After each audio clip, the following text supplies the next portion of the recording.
तो कहानी की शुरू होते ही हम एक लड़की को टेबल से उल्टा बंधे देखते हैं। उसके पाँव बुरी तरह कांप रहे थे। वो दर्द से चिल्लाना चाह रही थी पर उसके मुंह से आवाज तक नहीं निकल रही थी। देखने पर पता चला कि उसके मुंह को किसी ने बेदर्दी से सी रखा था। जिस्म पे बेतहाशा बड़े बड़े जख्म थे जिसे दो लोग सी रहे थे। इसलिए नहीं कि उसे इलाज की जरूरत थी, बल्कि ये भी उनका टॉर्चर करने का एक तरीका था। एक उस बेचारी लड़की के जख्मों को सीता तो दूसरा उन्हें टांगों को काट कर बार बार उन्हीं जख्मों में सुई चुभोता और इस तरीके से उस लड़की को बार बार दर्द दिया जाता। अब सीन कट होकर हमें साल 1609 का वक्त दिखाया जाता है। इस वक्त किंगडम ऑफ हंगरी के ऊपर एलिजाबेथ पेट्री का राज है, यानी एक औरत का। उसकी खूबसूरती, बहादुरी, सहानत और किस्मत के चर्चे पूरे किंगडम में थे। सभी लड़कियां उसे अपना रोल मॉडल माना करती थी। जिस किसी को भी वो अपने कैसल में काम करने के लिए सिलेक्ट करती, उन लड़कियों को भी बहुत किस्मत वाला माना जाता था। इसी तरह आज इस कैसल में आई है लेडी मार्गरेट नाम की एक लड़की, जिसे खुद एलिजाबेथ पेट्री ने अपनी पर्सनल असिस्टेंट के तौर पे चुना है। यही वजह है कि लेडी मार्गरेट खुद और उसकी फैमिली उसे बहुत ही किस्मत वाला मानने लगे हैं। लेडी मार्गरेट भी एक रॉयल ब्लड लाइन से है, लेकिन फाइनेंशियली उनके हालात कुछ खास अच्छे नहीं। एलिजाबेथ की खास मेट ईवा लेडी मार्गरेट को खुद उसके घर से लेने गई थी। लेडी मार्गरेट खुद कैसल में आने पर बहुत खुश थी और जब उसने यहाँ कर देखा कि एलिजाबेथ खुद उसे वेलकम करने के लिए नीचे आई है, तब उसकी खुशी का कोई ठिकाना ही नहीं रहा। और इसी खुशी और एक्साइटमेंट में उसने ये नोटिस ही नहीं किया कि उसके इर्द गिर्द सब कुछ कितना अजीब है। यहाँ पर काम करने वाली हर लड़की घबराई हुई है और सभी की आंखों में डर है। अजीब सन्नाटा गुजर रहा था इस कैसल में और तभी एक मेड वहाँ से कुछ लेकर गुजरती है और गलती से उसकी बास्केट गिर जाती है, जिसके गिरने पर वो बुरी तरह घबरा गई थी। उसे तो छोड़े, ईवा भी बुरी तरह घबरा गई और जल्दी से उस मेड के साथ वो सारी चीजें समेटने लगी और ये चीजें समेटते हुए उसे किसी नोकीली चीज से कट भी लग गया। खैर, यहाँ पर खुद एलिजाबेथ लेडी मार्गरेट का हाथ पकड़कर उसे कैसल के अंदर ले आती है। मार्गरेट तो अभी तक शौक से बाहर नहीं निकली थी कि जिस क्वीन एलिजाबेथ की उसने कहानियां सुनी थी, आज वो उसके सामने है और उसे किसी खास मेहमान की तरह ट्रीट कर रही है। हालांकि वो तो एक सेक्रेटरी, एक नौकर के तौर पे यहाँ आई है। क्वीन एलिजाबेथ मार्गरेट को इस कैसल की कहानी भी सुनाती है जो कि उन्हें उनके हस्बैंड ने गिफ्ट किया था। क्वीन एलिजाबेथ की जब शादी हुई तब वो सिर्फ 11 साल की थी और बेतहाशा खूबसूरत थी, जबकि किंग हंगरी के यानी इस पूरे इलाके के सबसे बहादुर नाइट यानी सबसे बहादुर जंगजू थे और इसी वजह से उनकी जोड़ी की मिसालें दी जाती थी। लेकिन फिर पता नहीं किसकी उनको नजर लग गई और किंग किसी बीमारी की वजह से इस दुनिया से चल बसे। ये बात करते हुए क्वीन एलिजाबेथ काफी इमोशनल हो गई थी, इसीलिए ईवा मार्गरेट को उसके रूम में ले आती है। ये रूम काफी बड़ा, काफी आलीशान था, जहाँ पर वो ईवा से काफी बातें करने की कोशिश करती है। लेकिन अजीब बात थी, ईवा उसकी किसी बात का जवाब नहीं दे रही थी। वो लेडी मार्गरेट को खास और अपने आप को आम मानती थी। तब लेडी मार्गरेट उससे कहती है, मैं तो खुद अपने घर में सारे काम करती हूँ किसी मेड की तरह, तो मेरे और तुम्हारे दरमियान में कैसा डिफरेंस। ईवा जवाब देती है, जो भी हो, आपकी ब्लड लाइन रॉयल है और मैं एक आम घराने से हूँ, हमारी दोस्ती कभी नहीं हो सकती। खैर, यहाँ पर मार्गरेट अब एलिजाबेथ के बारे में बातें करने लग जाती है, उनकी तारीफें करने लगती है कि कितनी अच्छी है, कितना प्रोटोकॉल दे रही है। ये नोटिस किए बगैर कि ईवा के एक्सप्रेशन उसकी बातों से बिल्कुल मुख्तलिफ है। ईवा कोई भी जवाब दिए बगैर उसे कमरे से छोड़कर निकल जाती है, जिसके बाद हम ईवा को क्वीन एलिजाबेथ के साथ दिखते हैं। वो लोग अभी भी लेडी मार्गरेट के बारे में बात कर रहे थे। क्वीन एलिजाबेथ खुश थी इस चीज के लिए कि मार्गरेट एक रॉयल ब्लड लाइन से है और उससे भी अच्छी बात ये कि वो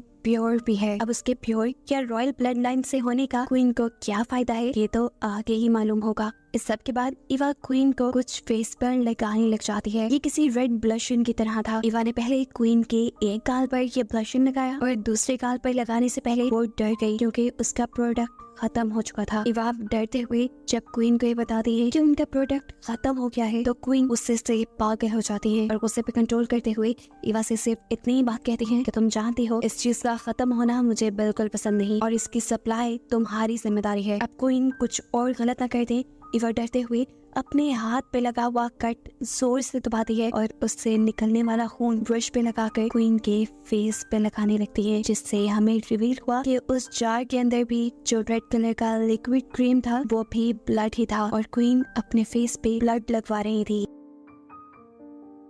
ये सब काफी अजीब था, लेकिन उन लोगों के लिए नहीं। उनके एक्सप्रेशन से ये सब नॉर्मल लग रहा था, यहाँ तक कि क्वीन ने तो उस खून को अपने होंठों पर भी अप्लाई कर लिया। अगले सीन में हम लेडी मार्गरेट को क्वीन के साथ डिनर करते हुए देखते हैं। लेडी मार्गरेट तो इतना सारा खाना देख के ही बहुत हैरान थी, क्योंकि उनके घर अब खाने को भी बहुत मुश्किल से आता था। यहाँ तक कि उसकी 2 बहनों को कॉन्वेंट भेज दिया गया था ताकि उनके खाने पीने के एक्सपेंस कम हो सके।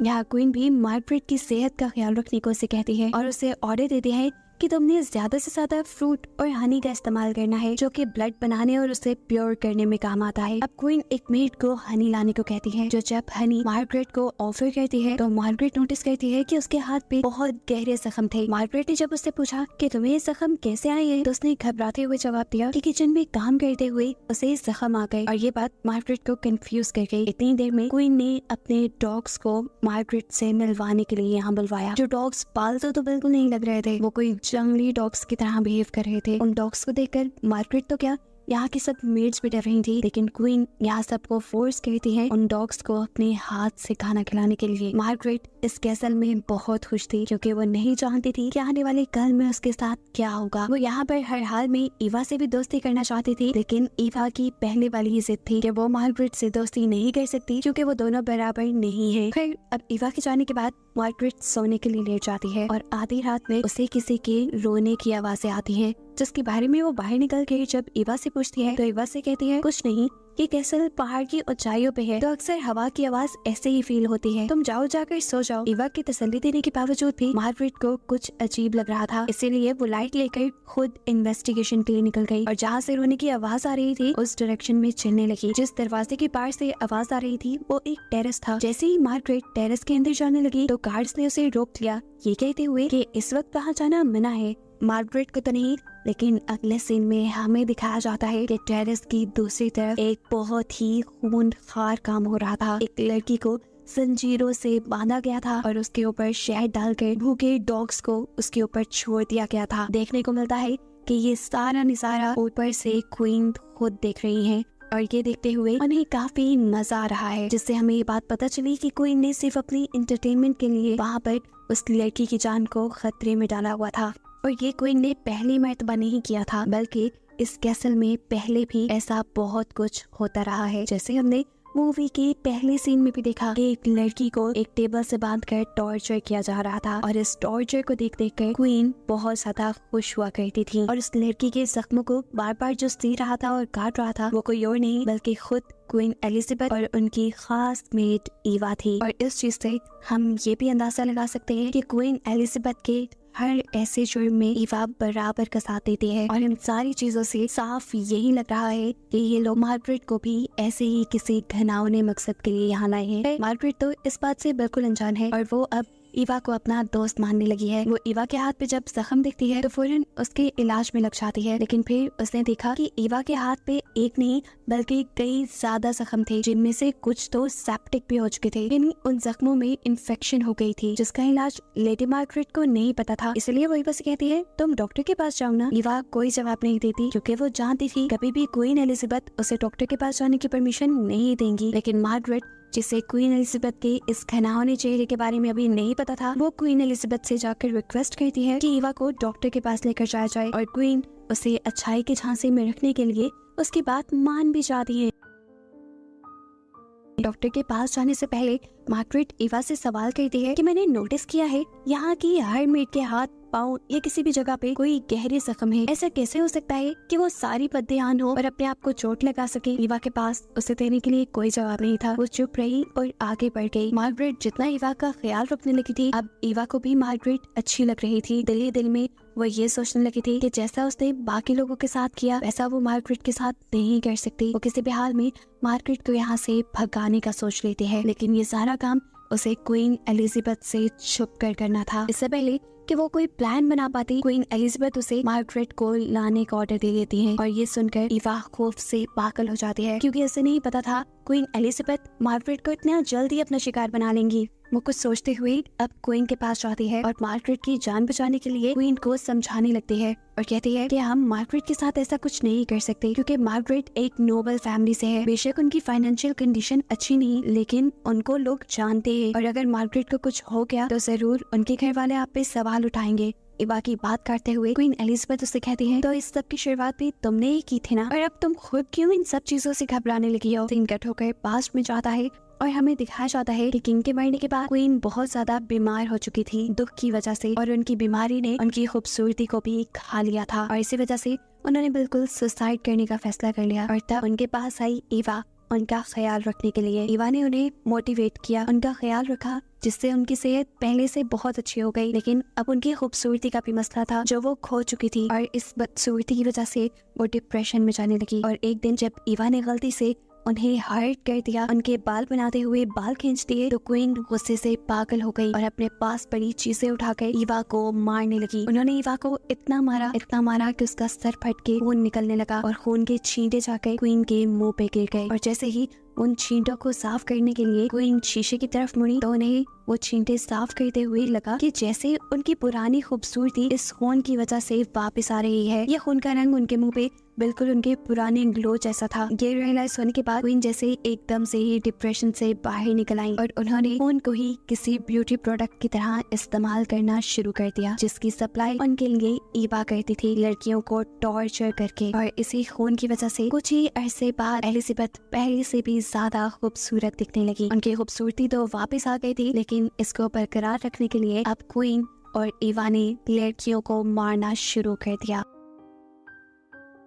अब क्वीन का मानना ये था कि मरते हुए लड़कियों को जितना ज्यादा टॉर्चर किया जाएगा, उनका खून उनकी ब्यूटी के लिए उतना ही ज्यादा अच्छा होगा। इसी वजह से वो लड़कियों को बहुत टॉर्चर करती थी। हर रोज वो लड़कियों को मारने और टॉर्चर करने के नए नए तरीके ढूंढने लगी, और आहिस्ता आहिस्ता ये सारा काम उनका शो बन गया। इवा ना चाहते हुए अब क्वीन के साथ फंस चुकी थी। वो मार्गरेट को बचाना चाहती थी, लेकिन अब क्वीन का हुक्म था कि मार्गरेट को फौरन रूम में लेकर आया जाए। अब क्वीन के कहने पर इवा मार्गरेट के पास तो चली जाती है, लेकिन मार्गरेट को बचाने के लिए इवा उसे सारी सच्चाई बता देती है कि कैसे वो लोग लड़कियों को टॉर्चर करके उनका खून निकालते हैं। वो उसे जल्दी से इस कैसल से बाहर निकलकर सारी सच्चाई पुलिस को बताने को कहती है। ये सब बहुत अजीब था। मार्गरेट को बिल्कुल यकीन नहीं आ रहा था। ये सारा किस्सा, ये सारी कहानियां सुनने के बाद मार्गरेट को इवा से ही डर लगने लगा, और वो इवा की बात मानने के बजाय और इवा के बताए रास्तों पे चलने के बजाय वो इवा से ही दूर भागने लगी, और पहुंच गई उसी खास रूम तक जहां क्वीन इस इंतजार में थी कि कब इवा मार्गरेट को लेकर यहाँ पर आए और वो उसे टॉर्चर करके उसका रॉयल खून अपने मुंह पे लगाकर अपनी खूबसूरती को एक ही दम से कई गुना बढ़ा ली। यहाँ पहुँचने के बाद एलिजाबेथ मार्गरेट को पकड़ लेती है, और मार्गरेट को बचाने के चक्कर में इवा खुद भी मारे जाते हैं। ना वो खुद को बचाने में कामयाब रही और ना ही मार्गरेट को। एलिजाबेथ इन दोनों को इतना टॉर्चर करती है जितना वो कर सकती थी। उन्होंने इवा का नहीं चाहिए था। इवा को उन्होंने सिर्फ अपनी इंटरटेनमेंट के लिए टॉर्चर किया था, और इस सारे टॉर्चर के बाद मार्गरेट के साथ इवा भी मर गई। अब वो मार्गरेट के खून से अपने आप को नहला रही थी, ये जाने बगैर कि उनके कैसल से कोई भाग गया है। एक लड़की जिसे मार्गरेट की तरह ही अभी यहाँ लाया गया था, उसे किसी तरह इस कैसल की सच्चाई पता चल जाती है, और वो होशियारी से क्वीन एलिजाबेथ की वो डायरी चुरा कर इस कैसल से भाग जाती है, जिस डायरी में क्वीन ने अपनी शिकार बनाई सभी लड़कियों के नाम लिखे हुए थे। ये डायरी पुलिस को देने के बाद पुलिस ने फौरन एलिजाबेथ को पकड़ लिया, और इस सब के बाद पूरी दुनिया को क्वीन एलिजाबेथ की सच्चाई पता चल गई। उनके इन सारे बुरे कामों के जुर्म में उन्हीं के कमरे में बंद कर दिया गया, और उनके कमरे के सारे दरवाजे और खिड़कियां भी बंद कर दिए गए। बस इतना सा दरवाजा खुला छोड़ा गया जिससे खाना ही अंदर जा पाता था। यहाँ पर रहकर भी क्वीन ने अपनी एडिक्शन नहीं छोड़ी, इन्हीं खून से अपने आप को खूबसूरत बनाना नहीं छोड़ा। चाहे अब वो खून उनका अपना ही क्यों ना हो, वो अब अपने आप को टॉर्चर करके अपने आप को खूबसूरत बनाने लगी, क्योंकि उन्हें लगा कि अब वो मरकर अपने हस्बैंड के पास जाएंगी और उनके लिए उन्हें खूबसूरत होना चाहिए। फिर थोड़ा ही अर्सा गुजरा और क्वीन लोगों को अपने रूम में मरी हुई मिली। उनकी मौत कैसे हुई ये किसी को नहीं पता, लेकिन ये बात सब जानते हैं कि ये कहानी असल है। हिस्ट्री आज भी 1609 की क्वीन एलिजाबेथ को सबसे ब्रूटल क्वीन मानती है, क्योंकि कई साल तक वो सीरियल किलिंग में मुलविस रही और आखिर में उन्हें इसकी सजा भी मिली।